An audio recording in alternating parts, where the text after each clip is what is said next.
அனைவருக்குமே வணக்கம். சற்று முன் கிடைத்திருக்கக்கூடிய ஒரு மிக மிக முக்கியமான செய்தி ஒன்று வெளியாகியுள்ளது. சற்று முன் குற்றவாளி கொடுத்த வாக்குமூலம், ஸ்பாட்டுக்கே போன மகளிர் ஆணையம், இது மாதிரி செய்திகள் வெளியாகிருக்கு.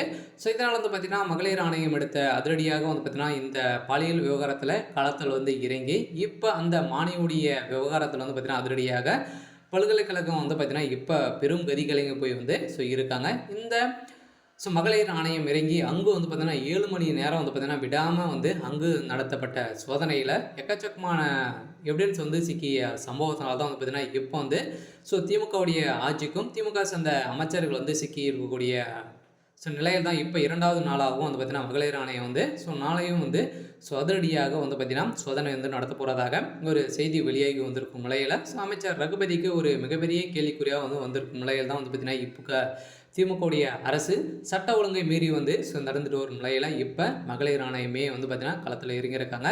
இருந்தாலும் அவங்க என்ன செய்ய போகிறாங்க அப்படின்றத தொடர்ந்து வீடியோவில் பார்க்கலாம். ஸோ அதுக்கு முன்னாடி நம்ம சேனலுக்கு இப்போ தான் முதல் முறையாக வந்திருக்கீங்க அப்படின்னா மறக்காமல் நம்மளுடைய சேனலை சப்ஸ்கிரைப் பண்ணி சப்போர்ட் பண்ணுங்கள்.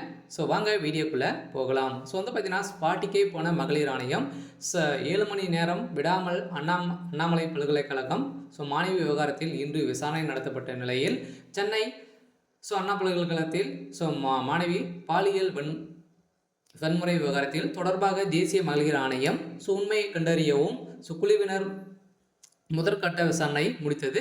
பின்னர் கவர்னர் ஆர்.என். ரவியும் சந்தித்து ஆலோசனை நடத்தியிருந்த நிலையில் இந்த நிலையில் மாணவி விவகாரம் தொடர்பாக இன்று 2வது நாளாகவும் பார்த்தீங்கன்னா மகளிர் ஆணையம் விசாரணை நடத்தி வரும் நிலையில் இந்த விசாரணையின் அடிப்படையில் சென்னை கிண்டியில் உள்ள அண்ணா பல்கலைக்கழகத்தில் மாணவி பாலியல் வன்புணர்வு செய்யப்பட்ட சம்பவம் பெரும் அதிர்வலைகளை ஏற்படுத்தி இருந்தாலும் இதைத் தொடர்ந்து இதில் பாதிக்கப்பட்ட மாணவி அளித்த புகாரின் அடிப்படையில் போலீசார் விசாரணை நடத்திய ஞானசேகர் 37 வயது என்ற நபரை கைது செய்யப்பட்டிருந்த நிலையில் இதன் அடிப்படையில் இந்த பாலியல் வன்கொடுமை விவகாரத்துக்கு கண்டனம் தெரிவித்து வந்த அதிமுக பாஜக உள்ளிட்ட எதிர்க்கட்சிகள் கண்டனம் ஆர்ப்பாட்டங்களையும் நடத்தியிருந்த நிலையில் இது தொடர்பாக தேசிய மகளிர் ஆணையம் தானாக முன்வந்து விசாரித்து வருகின்ற நிலையில் தான் இந்த விசாரணை அடிப்படையில் திமுக சேர்ந்த பிரமுகர் சிக்கிய சம்பவம் ஒரு குற்றவாளி கொடுத்த வாக்குமூலத்தில் திமுகவுடைய தலைமையகத்துக்கு ஒரு மிகப்பெரிய இடியாக தான் இருக்குது. இந்த விவகாரத்தில் திமுகவுடைய தலைமையகம் இதில் தொடர்பு படுத்தி தான் இருக்காரு அப்படின்ற மாதிரி